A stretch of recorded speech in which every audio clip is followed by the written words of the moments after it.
गांव से दूर घने जंगलों के बीच एक विशाल हवेली खड़ी थी, जिसे लोग अब श्रापित हवेली के नाम से जानते थे। ये हवेली कई सालों से वीरान पड़ी थी। कोई भी उस हवेली के करीब जाने की हिम्मत नहीं करता था, क्योंकि लोगों का मानना था कि वहाँ कोई बुरी आत्मा रहती है। हवेली कभी एक प्रतिष्ठित राजा के परिवार की थी, लेकिन कई दशकों से इसे बंद कर दिया गया था। अर्जुन, जो उसी राजा के खानदान का था, शहर में रहकर पढ़ाई कर रहा था। उसे अपने परिवार के बारे में बहुत कम जानकारी थी और ये हवेली एक बड़ा रहस्य बन चुकी थी। एक दिन अपने दादा के पुराने दस्तावेजों को पढ़ते हुए अर्जुन को पता चला कि इस हवेली में उनकी परदादी की रहस्यमय तरीके से मौत हुई थी। हवेली में भूत प्रेत की कहानियां सुनकर अर्जुन और भी जिज्ञासु हो गया और उसने फैसला किया कि वो इस हवेली में जाएगा और अपने परिवार के इतिहास का पता लगाएगा। अर्जुन ने अपनी गाड़ी उठाई और गांव के रास्ते से होते हुए हवेली की ओर निकल पड़ा। जंगल के घने पेड़ों के बीच वो हवेली एकदम अजीब और डरावनी दिखती थी। हवेली के गेट पर जंग लगी हुई चेन बंधी थी, पर अर्जुन ने उसे खोलने का मन बना लिया था। गेट की चरमराती आवाज़ ने उसके दिलों की धड़कनों को और तेज कर दिया था। हवेली के अंदर घुसते ही उसे एक अजीब सी ठंडक महसूस हुई, मानो हवेली में किसी की निगाहें उस पर टिकी हुई हो। हवेली की दीवारों पर बड़े बड़े चित्र लगे थे, जिस पर कुछ पुराने राजा और रानियां दिख रही थी। अर्जुन ने देखा कि दीवारों पर उसके पूर्वजों के चित्र भी थे, जिनमें से एक उसकी परदादी का था। उस चित्र में उसकी परदादी का चेहरा काफ़ी दुखी लग रहा था, मानो वो कुछ कहना चाह रही हो। अर्जुन ने ध्यान नहीं दिया और हवेली की और गहराई में जाने लगा। जैसे ही अर्जुन हवेली के पुराने हिस्से में पहुंचा, उसने एक दरवाज़ा देखा जो बाकी दरवाज़ों से अलग था। दरवाज़ा भारी और ठोस लकड़ी से बना हुआ था और उस पर अजीब निशान भी बने हुए थे।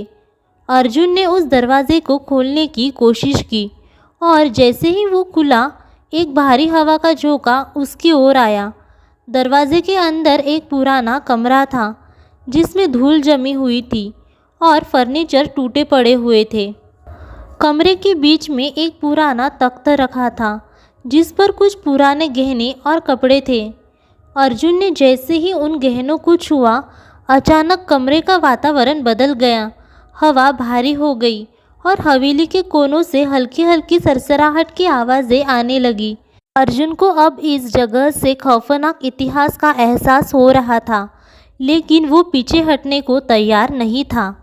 उसने दादी के बारे में और जानने के लिए उस कमरे की दीवार पर कुछ लिखा हुआ देखा। वहाँ परदादी की मौत का सच लिखा था। उसे पता चला कि उसकी परदादी का नाम मृणालिनी था और वो बेहद खूबसूरत और बुद्धिमान थी, लेकिन उसकी शादी एक निर्दयी राजा से हुई थी, जो उस पर अत्याचार करता था। राजा ने मृणालिनी को अपने सिंहासन के लिए एक खतरा माना और धोखे से उसकी हत्या कर दी। इसके बाद राजा ने एक झूठी कहानी फैलाई कि मृणालिनी ने आत्महत्या कर ली थी, जिससे लोगों ने उसे भूलना शुरू कर दिया। लेकिन मृणालिनी की आत्मा इस हवेली में अब कैद थी और उसकी मौत का बदला पूरा नहीं हुआ था। अर्जुन को अब सब समझ में आ गया था कि उसकी परदादी की आत्मा इस हवेली में अभी भी भटक रही है। तभी अचानक हवेली की सभी खिड़कियां ज़ोर ज़ोर से बजने लगी और हवेली के अंदर की चीज़ें अपने आप हिलने लगी। अर्जुन को ये साफ महसूस होने लगा कि हवेली में कोई अनदेखी शक्ति जाग गई है। अर्जुन ने धैर्य बनाए रखा और कहा, अगर आप यहाँ हैं तो मुझे आपका दर्द बताएं, मैं आपकी मदद करने आया हूँ। तभी अचानक कमरे में एक हल्का प्रकाश फैला और मृणालिनी की धुंधली परछाई प्रकट हो गई। वो बहुत सुंदर थी, लेकिन उसकी आंखों में दर्द और पीड़ा साफ झलक रही थी। मृणालिनी ने अर्जुन की ओर देखा और कहा, तुम मेरे अपने हो। सालों से मैं यहाँ इस घुटन भरी हवेली में कैद हूँ। मुझे मेरे पति ने मारा था, लेकिन मेरी आत्मा को अब तक न्याय नहीं मिला। मैं अब तक इस हवेली में भटक रही हूँ, लेकिन मैं चाहती हूँ कि मेरा अंत शांतिपूर्ण हो। अर्जुन ने उसकी बात ध्यान से सुनी और उसे भरोसा दिलाया कि मैं आपकी आत्मा को मुक्ति दिलाने आया हूँ। आपको अब और भटकने की ज़रूरत नहीं है। अर्जुन ने हवेली के इतिहास के बारे में और जानने की कोशिश की। उसने अपने दादा की लिखी डायरी से ये जाना कि उसकी परदादी को इस हवेली के नीचे एक गुप्त तहखाने में दफनाया गया था और वो तहखाना अभी भी बंद है। अर्जुन ने हवेली के तहखाने तक पहुंचने का फैसला किया। जब वो तहखाने के दरवाजे तक पहुंचा तो उसे महसूस हुआ कि वहाँ बहुत भारी ऊर्जा है। दरवाज़ा खोलते ही उसे वो जगह दिखाई दी जहाँ मृणालिनी को मारा गया था। अर्जुन ने उस जगह पर मृणालिनी के नाम का दीपक जलाया और उसके आत्मा की शांति के लिए प्रार्थना की। तभी एक आखिरी बार मृणालिनी की आत्मा उसके सामने प्रकट हुई, लेकिन इस बार उसकी आंखों में दर्द की जगह सुकून था। उसने अर्जुन को धन्यवाद दिया और तुमने मुझे वो शांति दिला दी है जो मैं सालों से ढूंढ रही थी। अब मैं मुक्त हूँ। अर्जुन ने जब हवेली से बाहर कदम रखा तो हवेली के चारों ओर का माहौल बदल चुका था। हवेली अब वीरान नहीं लग रही थी। हवेली की दीवारों पर जमी धूल हवा उड़ गई और हवेली को एक नई रोशनी मिल गई। अर्जुन ने महसूस किया कि हवेली का श्राप अब खत्म हो चुका है।